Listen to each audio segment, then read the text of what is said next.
want better for y'all. I don't think enough people are saying this shit. These are just our ideas. Maybe we should all be a little bit more self-aware and a little bit less delusional. What do we know? What the fuck could we possibly know? Hey, look, get your shit together. All right, and welcome back to The Reason Nation. I never gave you niggas microphones. I'm a little low. I'm Bitch Shae. And this is Let Me Stay Focused, the podcast. Ooh. What are you watching, my friend? Because I went on a rant recently about the current television state of the world. Mm-hmm. And I want to give that rant secondary, well, like after what we're watching, in case they want to reach out to us and sponsor us as So we'll do the good and then, you know? Oh, yeah. I've been watching not a lot of TV, honestly, but Nobody Wants This came back. It did. So I binged that. Yeah, I'm done with that. Like I broke that up in like 2 days. They killed me with this whole end of the season, breaking up, getting back together type. I was just like, season 2 was season 1. Yeah, like I don't know. I don't know, but I watched that, and is this other show called Murdoch Murders? Have you ever heard of it? I mean, Brittany Snow is in that, right? From Hairspray. Is that I think so. That's the one who played in Hunting Wives. I didn't watch Hunting Wives, but she was in Prom, the scary movie I never seen. I think I did see that movie, Prom. I remember that. I was a teenager, I think that's her. Yeah. What was I saying though? Oh yeah, I was watching Murdoch Murders, and she's in it, and she plays the reporter Mandy Matney, who created a podcast. So the show is based off of the podcast, but the podcast is based off of a true crime, like it actually happened. I seen something recently about true crime that's like making me a little sad. What about it? Just that like the victims' families and shit like don't really fuck with it. Like there's a few people who like are trying, like if they taking cold cases, they trying to figure out what happened. That's one thing. Mm-hmm. But like it was this guy, I think I reposted him.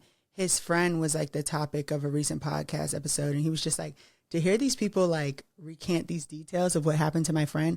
One, it makes like the biggest thing my friend ever did be getting murdered. And also, like, y'all are retelling it like it's some juicy story. Like, oh, and you'll never get this. Yeah. And when I thought about it from that perspective, I was like, that is kind of, every true crime is a crime that happened to. Cringe. I think the thing about, well, see, that's the thing, because I don't know when it comes to true crime, like what's off limits. If it's public information, like, you know, and that's what I'm saying. Like, what would we want to be off limits if it was our family?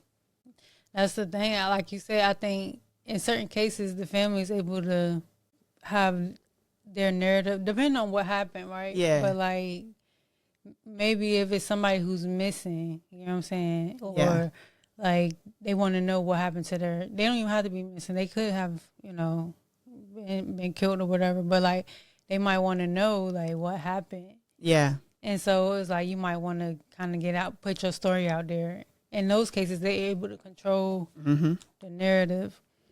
But you know, shows where they just be reporting the stories. It's like it is kind of crazy when you think about it. But I do listen to like 2 true crime podcasts, and it's like, yeah, another week, another case, right? You know like that's the worst thing that happened to some people.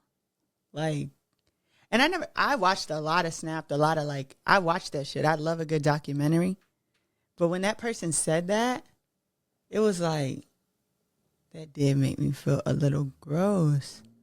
Like how I'm in it, you know what I'm saying? Like now I'm feeling gross at my home, in my bed, about to watch another documentary.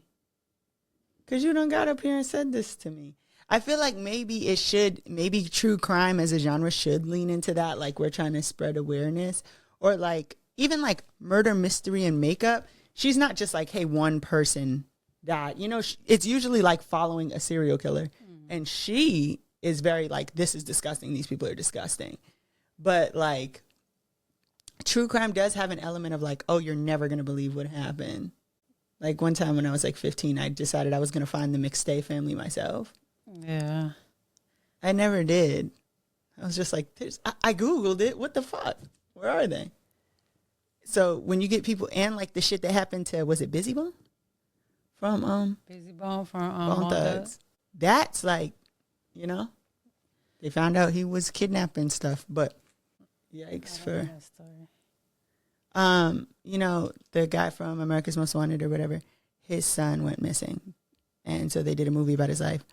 And every time the movie would end, like after it aired, they would display photos of currently missing children. And I want to say it's Busy Bone. I'm almost certain it's Busy Bone. Busy Bone's babysitter recognized him in the pictures. Whole time his dad had kidnapped him. His mama was looking for him and all. And they got him back. And then what? His dad was like a lunatic. Because he died, right? Busy Bone? Wait, who? Never mind. Who's the other one that died? From Bone Thugs? Then one of them passed away? One of the Bone Thugs is dead? I don't know. I could be. I'm sorry. I'm taking us really on. If it's not you, it's me. I'm also like, yeah, didn't one of them die? And ain't none of them die. I don't know. But yeah, so like that type of stuff is helpful. And like I think there's always going to be a natural interest, not like natural in like the normal sense, but like people are intrigued by serial killers. It's unfortunate that those folks have become celebrities in their own right. But it almost, and I think that was one of the things he said too, like honestly, it makes the killer more popular than the victim. Yeah, I mean, a lot of times that's their motive, you know. When you do watch this stuff, you know, I've listened or like seen stories about like serial killers who literally is like, come and find me, you know what I'm saying, playing with them and stuff like that. And it's like, yeah, it is unfortunate, man. But you gotta think, it's so many murders and stuff that happen. Like, I mean, true crime is definitely like they make money off of it. That's what I'm saying. And they must all feel personal to somebody. Everybody has a family. Yeah. But think about those people who think nobody cares and then somebody picks it up and it's like, yo, like, you know what I'm saying? I think it has this like good and bad, just like everything. Yeah, I think more specifically I'm speaking about true crime where we know what happened. You know what I'm saying? Like as opposed to like, because to me that's raising awareness. The alternative, you know what I'm saying? Like we still looking for. Like, so you mean like just an example of the murder on murders, right? Like it's so many variations of, like you mean like when they just kind of like milk it, like the Dahmer series like, and stuff like that. Like even that, it's like at least the most recent Dahmer series, from what I gathered, they really leaned into the like nobody cared what happened to these gay men of color. Cool, and like. There's certain people, the Night Stalker, Jeffrey Dahmer, Ted Bundy, the Zodiac Killer, that people are always going to wonder what the fuck happened, even though they know what the fuck happened, right? Like those names are inescapable, and I think that that's one of the things that the Zodiac Killer in particular, I think Ted Bundy thought he was going to get away with it for the rest of his life, but those are the people who we got to just pack that up. You know what I mean? Like, that's just going to be regurgitated, or like whoever the guy was. I had never even heard of the fucking guy. The Monster series is about now. Wayne Gacy. Yeah, I guess he making suits and stuff out of people and couches. Yeah.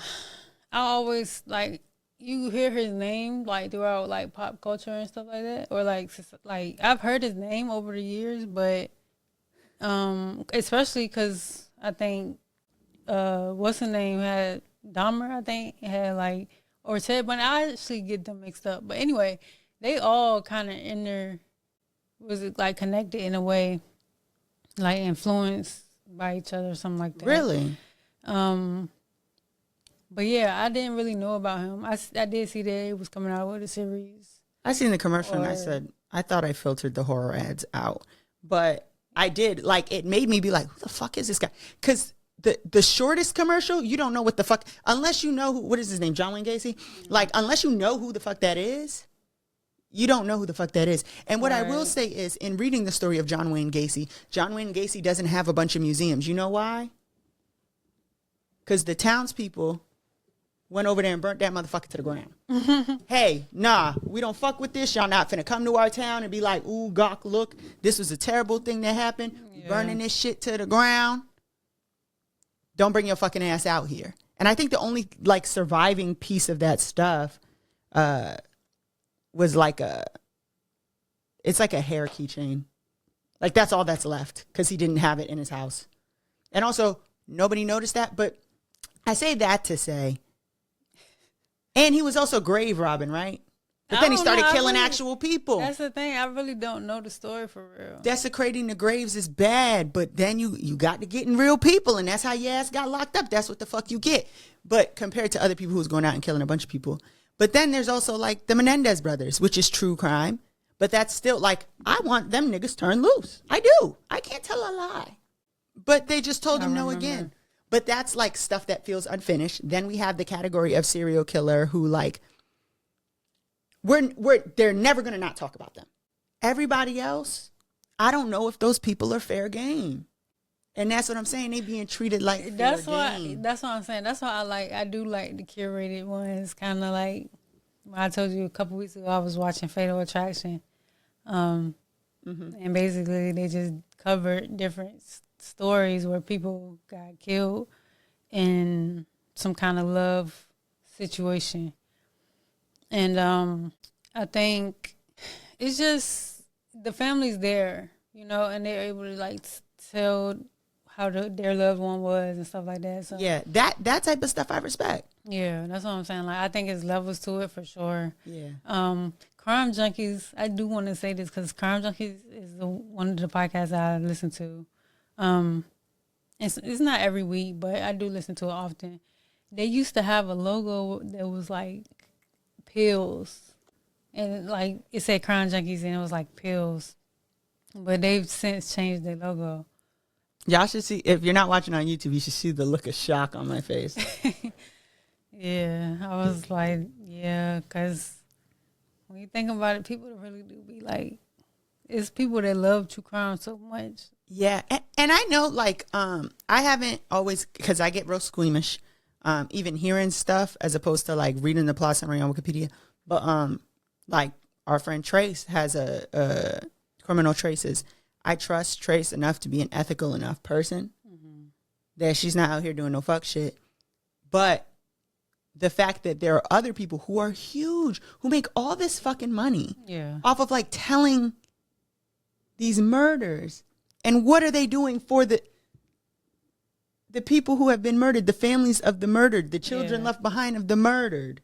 Yeah. I can say Crime Junkies do be like giving back, like they do help these families, and like they actually like investigate, you know what I'm saying? They're not just telling the story. They go and like I guess they real journalists, you know what I'm saying? Yeah. Like, they go and get records and all that.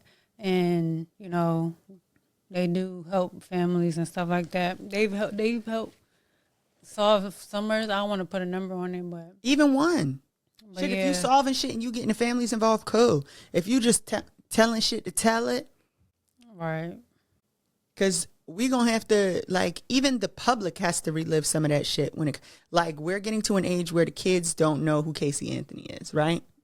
So soon we're gonna have all the Casey Anthony shit come out. We're gonna have all the George Zimmerman shit come up, and people are gonna be like, "Oh, this was crazy." And it's like, you know what? Sometimes you don't want to go through that shit again, and, like, you know, Jose Baez is often at the scene of the crime. I would like to add that. But, like, I don't know. I just thought it was interesting. I had never thought about it that, like, it had never crossed my mind, even as someone who, like, loves people who were murdered, that, like, oh, they telling these stories. Yeah. Like, I think I would be pissed. But I'm a Snap fan. That's what I'm saying. Like, I just got to figure out how to consume that shit ethically, man. Like, to be honest, if I didn't watch the documentary about the Menendez brothers, I would have just assumed they were spoiled brats who killed their parents. Right, that's what I'm saying. Because in reality, I mean, a lot of it is news. Mm-hmm. You know what I'm saying? Like, but it's not always. So I think it's just like how it's done. You know what I'm saying?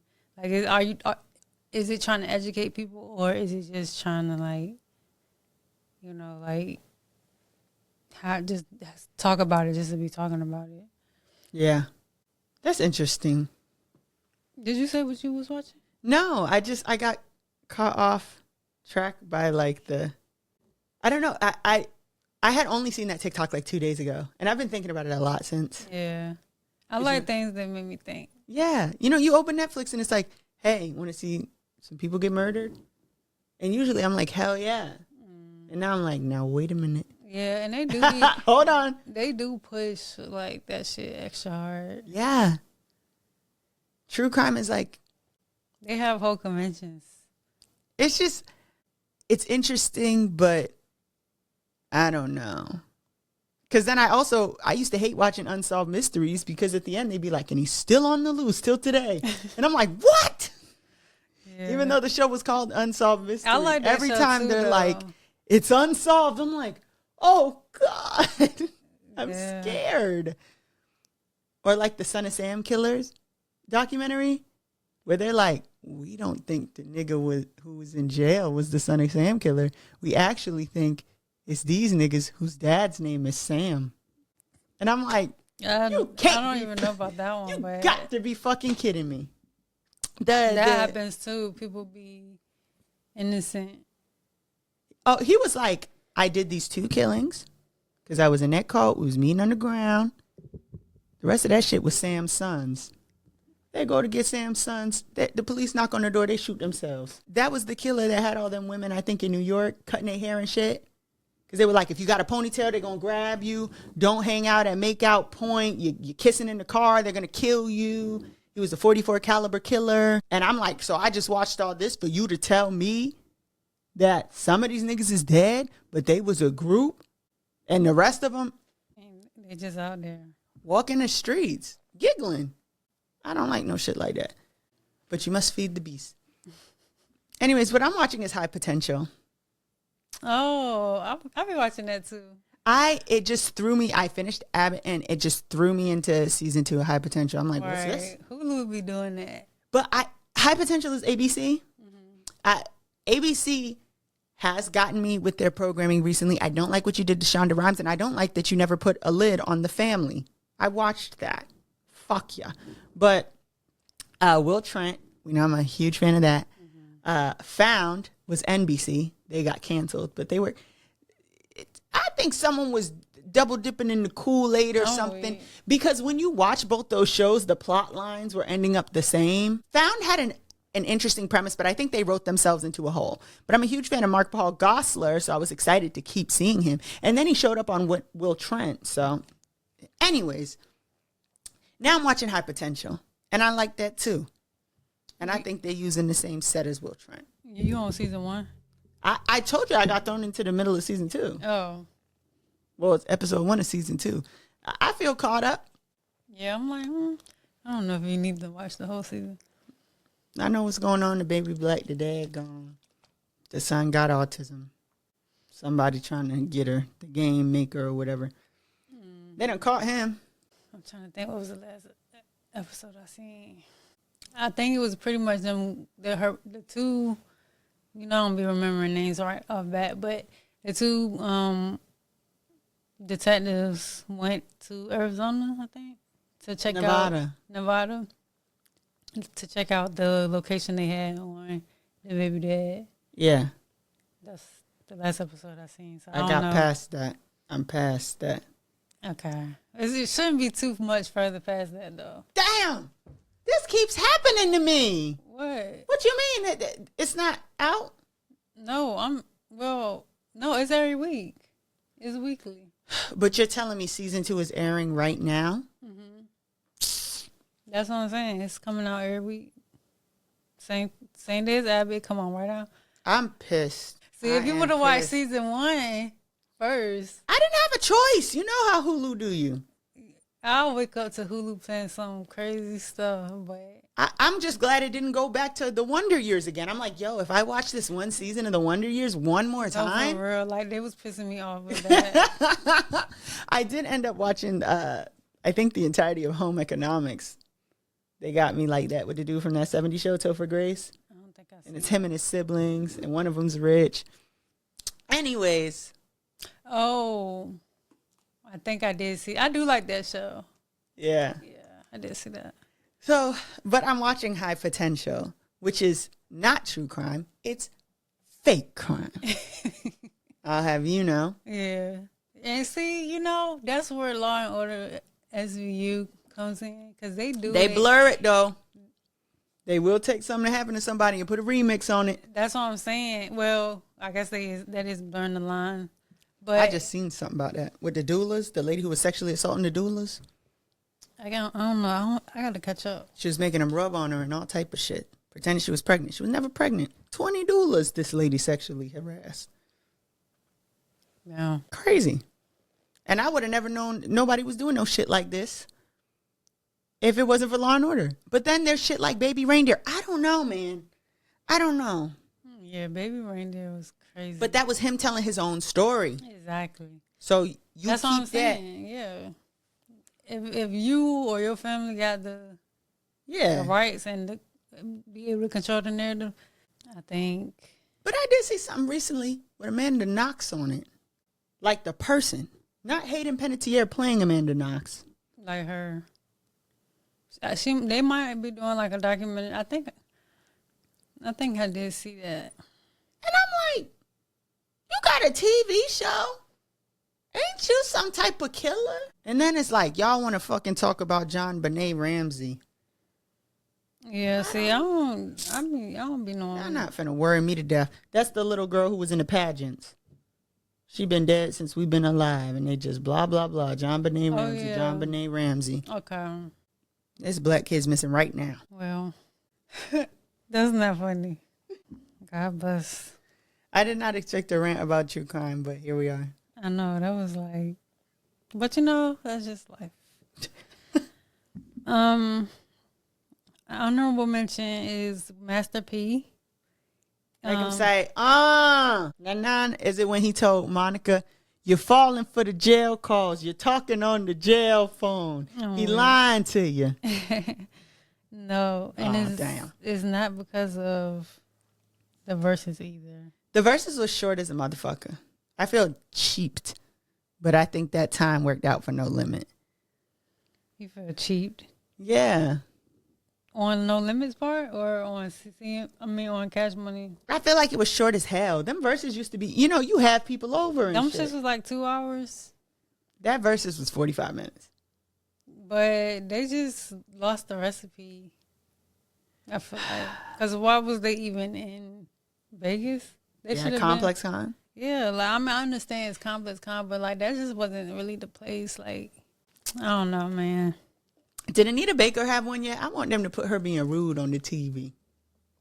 Have people even heard from her? I want to see it. Because remember she went missing? Anita Baker is missing? Not missing. True crime. Not missing. But she was on tour. With Babyface? Yeah, remember she just didn't show up to her shows? After she put Babyface off the tour? Yeah, and people was like, well, what happened to Anita Baker? I just don't know what ever came of that. I want them to put Anita Baker up there with her rude ass, and I want them to put her against Dionne Warwick, who's not going for that. Oh, on where? On the Versus. Oh. In person. And that's the thing. They're not consistent either. No, it had been 3 years, I think. Huh? They said it had been 3 years since the last Versus. Damn, for real. Yeah, because it was that yeah. that fucking Mario, and he was like, "You niggas sound crazy." That's crazy, damn. Yeah, I had ended up unfollowing them on Instagram because I'm like, damn, yeah, there's no more Verses. And then they went back. They need to put me in the Verses. Because they could really make it a thing. I feel like, I don't know what's happening on the business end though, but anyway, Master P, he created some. I don't know. Hold on. Let me just play it. What is Percy up to now? Tight whip, brother. Wheelchair game. Some kids gonna be real happy. This was made with love, teamwork. So, it's like a colorful wheelchair, like a children's wheelchair. Yeah, it's a children's wheelchair. He teamed up with it's a nonprofit in New Orleans called Make Good NOLA. Oh. To create custom wheelchairs for children with disabilities. Each chair is designed to be comfortable, colorful, and full of personality. Just like the babies in shout out Master P. I don't really trust you, but that's so nice. That is nice. Cause I'm like, dang, that they are actually dope. Like, I trusted Master P until Romeo said, remember he said we was living paycheck to paycheck and you stole my rap snacks money. Oh, and he was up there on the verses. He was. I didn't recognize him for 20 minutes. I'm like, who the nigga in the jersey? It's my husband. I had no idea. Angela Simmons is the luckiest lady in the world. I love her. Oh, but they ain't together no more. She dated Bow Wow and Romeo. Oh, I know, but there's no but to that. Oh, okay. Point taken. Luckiest lady alive. Shout out, her. Shout out to Angela. Well, I have Hotep of the Week. I don't know if you've heard about this, fairly recent news. But I have that Thailand director from Miss Universe. The girls got to walking out. I don't think He done pissed off the pageant queens. Get Kenya Moore on the phone. He insulted Miss Mexico. Okay, Mexico, where are you? Okay? If you follow the order from your national director, you are done. I didn't give you opportunity to talk. Please keep polite for me. I still talking. Listen. I still keep talking to everybody while you stand up to talk to me. Stop. Security. Stop. A bunch of beauty queens are standing up and walking out. You have all my respect. I told your director did. It's not respectful. He called me dumb because he have problems with the organization. And I think that's not fair because I'm here and I do everything okay. I don't mess with anyone. I just try to be kind. I'm trying to give my best. And he just shot me and he just said to me and shut up and a lot of different things. And I think that the world needs to see this because we are empowered women and this is a platform for... I mean, he's in Thailand. But my thing is, you say, where's Miss Mexico? Miss Mexico stands up. Why are you standing up? Yeah. You just asked where the fuck I was at. That was dumb. He calling her dumb. He said, you're a dumbhead. Dumbhead? Excuse me? I would have... Man. Yeah. Brawl at Miss Universe. Excuse me? What the fuck? They all walked out, though. Well, not all of them, but... Yeah, I'm going to look right now. Miss Belize, you better have got your ass up out that seat. I'm pretty sure. And Miss America as well. Kenya Moore, get on the phone. Talk to who we need to talk to. Don't make me call Portia. Portia. Yeah, he's a jackass. They need to put him out. Mm-hmm. So what ended up happening? Like, this just happened. Oh, today? Yeah. And I was going to watch it because Belize made it for fucking once. Wait, they don't. What you mean? No, you gotta win your competition for your country and then have enough, like the organization has to have enough money to send you. You have to go, you have to qualify. That's not every country in the world. Oh, that's true. There's too many countries. And I think they picked, like, for the most part, the whitest people from each country. Well, next we have lyrics and lessons, where we give a lyric, you get a lesson. Yes. My lyric comes from a song on. So Monet dropped a playlist today. I did see that. And The Marketing Mommy. I was just listening to that playlist, But she had Dropping Jewels by Young Thug up there. And the lyric is, show me that I'm done. I'm finished here, but still no fear. Yeah, ain't no more reminiscing. Ain't no more judging. No intuition.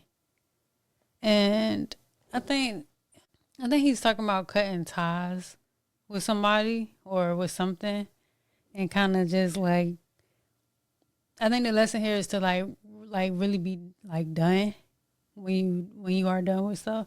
It's like, because I think our mind kind of tricks us into thinking like, oh, maybe, you know, things was different than what they actually were. You know what I'm saying? And so it's kind of like, actually, I'm just not going to even think about that. And I don't even have to think about that. Like, I don't have to even, like, I It literally don't even just cross my mind. Right. You know what I'm saying? Like, I'm on to thinking about something new. You know what I'm saying?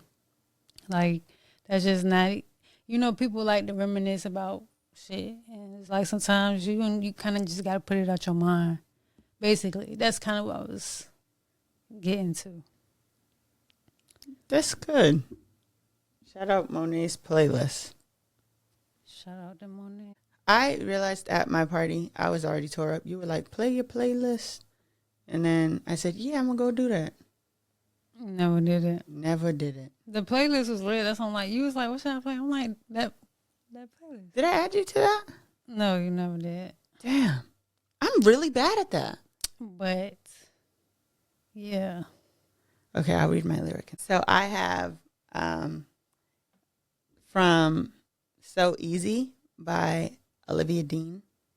I'm the perfect mix of Saturday night and the rest of your life, Annie. One with a heart would agree. It's so easy to fall in love with me.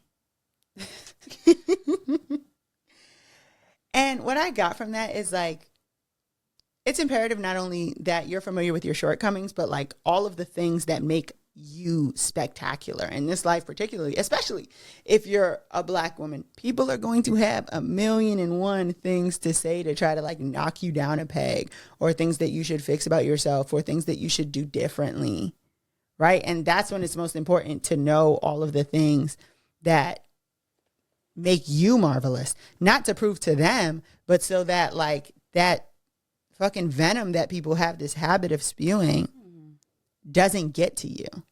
Yeah. Yeah, that's real. Because sometimes people's perspectives or like their opinions of you, it'll get in your head, or it could. You know what I'm saying? You gotta not let it, don't let it define you. You know what I'm saying? Like, Yeah. Should definitely take heed to like real shit. You know what I'm saying? You get what I'm saying? But next week, let me stay focused. So I came across this thread on Threads. Oh gosh. Dude, it's crazy over there, but it'd be funny sometimes. So this lady had posted. Her name is Vernique Esther. That's her name. I don't know, but the post was not to be a narc, but like, do y'all gotta smoke everywhere? I'm at the Brandy and Monica show and it's sweet and I smell it. Why not before you come? And at what point is it addiction? So, Oh gosh. so as you can imagine, a lot of people had a lot to say about that. What they say? I could quit anytime I want.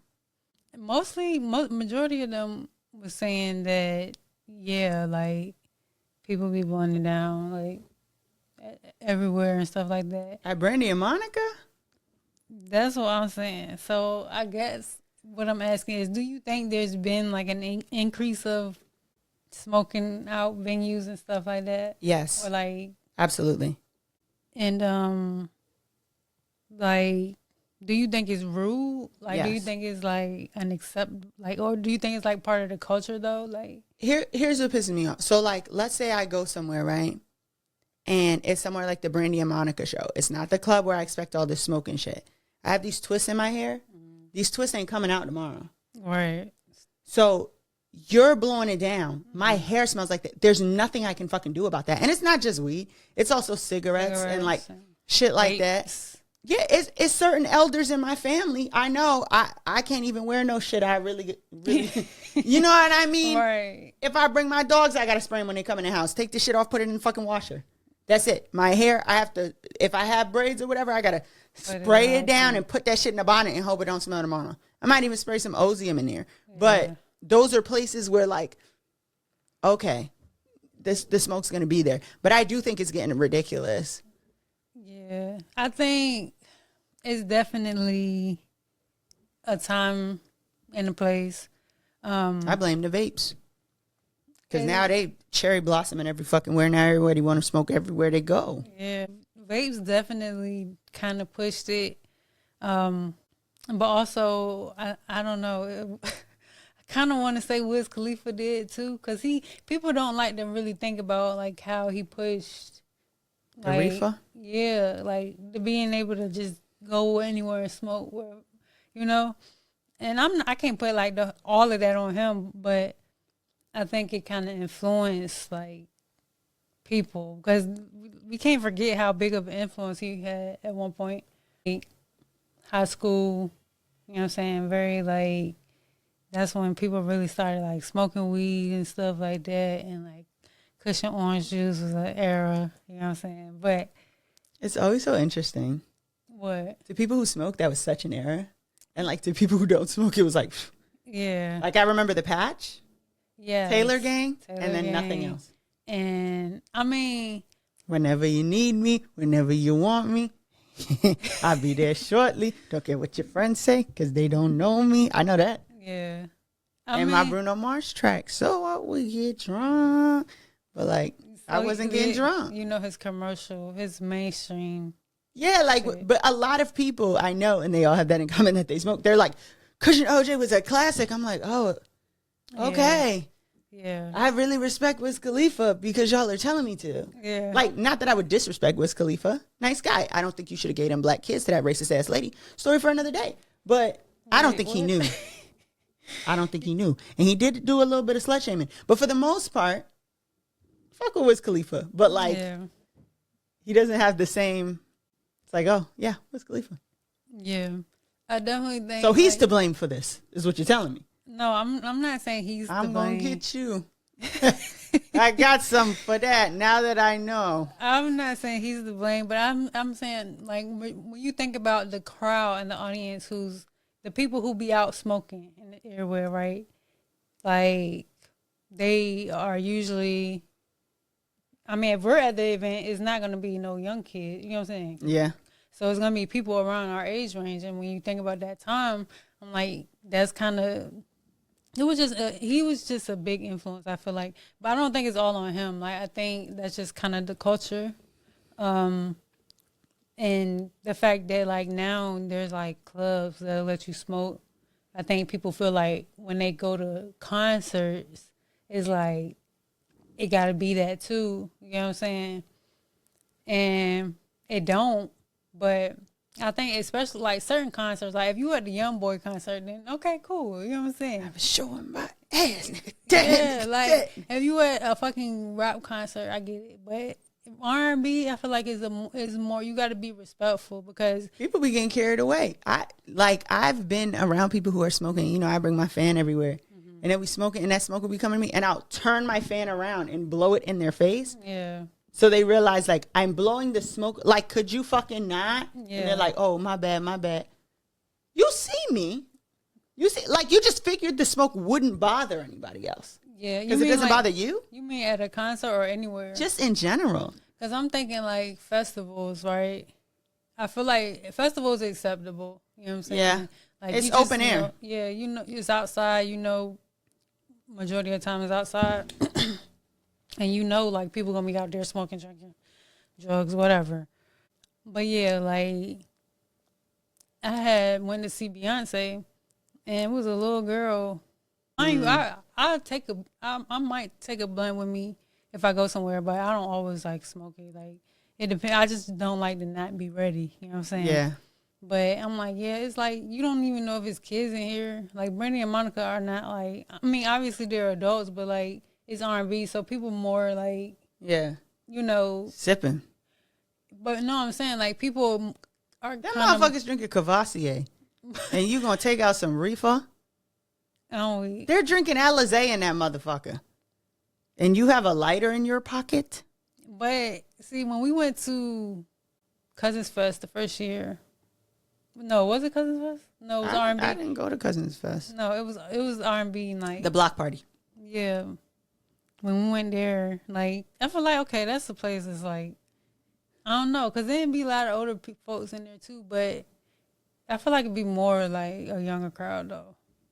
Yeah. I don't know, but I just feel like, I mean, me as a smoker, I don't really mind it. Them kids on that shit you can't smell. So. Not that balloon stuff. All type of shit. I did have something else. Damn, I hope I ain't. Don't get me started. Because the only thing I would say about that thread is you said she was in a suite. Were the people smoking in the suite? She said she was in the suite and she smelled it. She said, I'm at the Brandy and Monica show in the suite and I smell it. Yeah, that's a bit much. But if it's coming from the suite next to you, I don't know. If they smoking in a suite. That's they sweet. That's they sweet. But I don't know. And I also think that people think like, oh, people just don't like the smoke around them or the smell. Because I also think that people who smoke a lot are not cognizant that like you can smell that shit on them too. Mm-hmm. But what's the Febreze thing? The nose blind.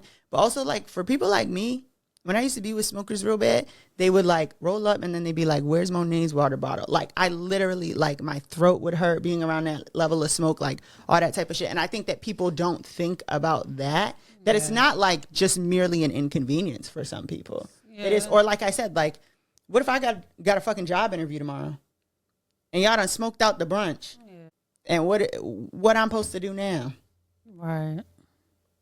You got to roll the windows up and spray Ozium in the car and just choke.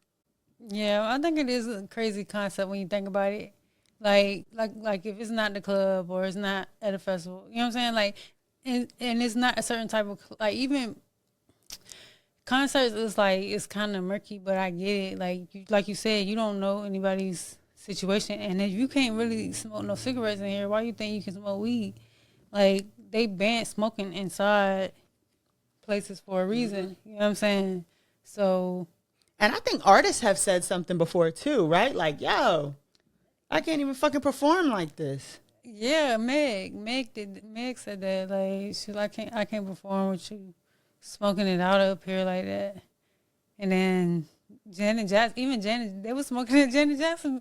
Remember, she was like, oh yeah, it's smoking up in here. Because that's the other part. Like, usually the stage is raised, smoke rises. Right. So you like, woohoo, woohoo. They up there getting high. The DJ up here, he the real victim. Yeah. Like, I do think people don't be able to go nowhere without the shit, man. These are perilous times. Yeah.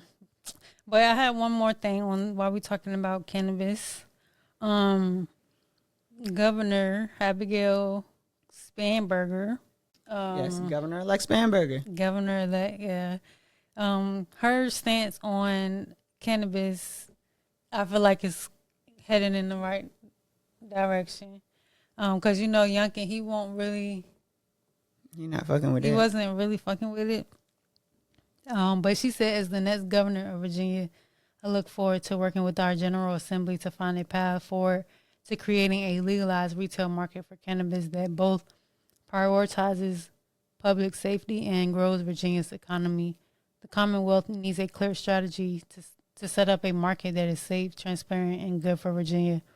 Particularly, revenue from commercial cannabis products must be reinvested into our communities and used for purposes like strengthening our public schools. Yeah. So I'm just hoping she, you know. Why you can't do an edible before the Brandy and Monica show? Why can't you do an edible before the Brandy and Monica show? Why you gotta? You know, why? I mean, even if you are gonna smoke before you go in there. Smoke. And when they you got get the out. weed liquor now, don't they?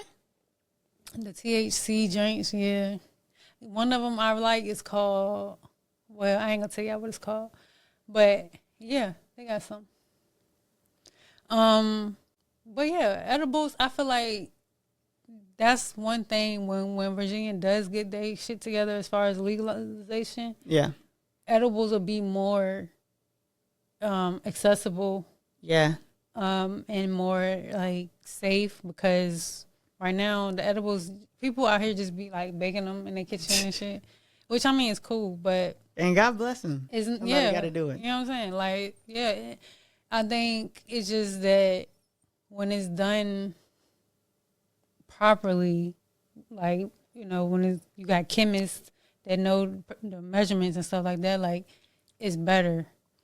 Because you actually getting what you paying for, you know what I'm saying? But I say all that to say I'm excited for what's to come as far as like cannabis, like the retail market and stuff like that.